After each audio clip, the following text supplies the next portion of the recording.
Plano ng Department of Energy na muling buksan ng Bataan Nuclear Power Plant. At dahil sa DOE, malaki ang may tutulong nito dahil makapagbibigay ito ng pangmatagalang supply ng malinis at murang kuryente, lalo na sa lumalaking power demand ng Pilipinas. Julius Disamburon sa detalye.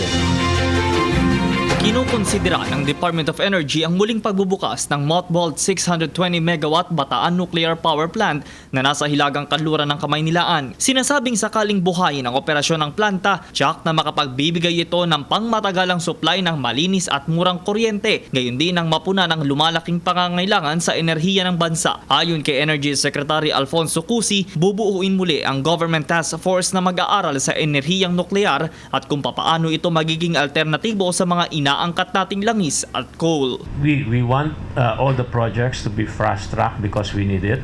No? Because the country needs it, and we are fast-tracking not just the nuclear but the power, the stability of the power supply of the country.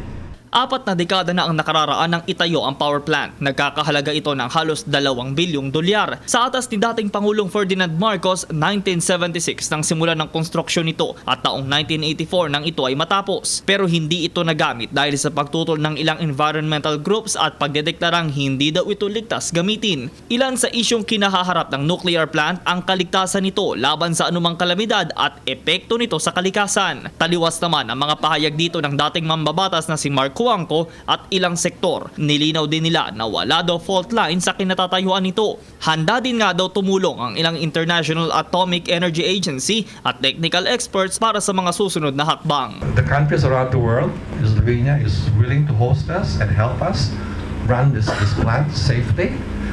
We hired a very competent consultant, Ebasco Overseas Corporation. They came up with a extensive study that there is no fault inside the Bataan nuclear.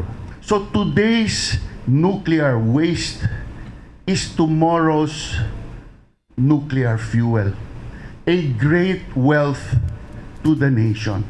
Sa sector's briefing and consultation sa Philippine National Oil Company sa Taguig City, pinlano din ang kagawaran ng personal na pagbisita sa power plant para alamin ang estado nito. Sinasabi kasing aabot sa $1 billion investment ang kakailanganin para sa muling pagpapatakbo nito. Para sa PTV News, Julius Disamburon.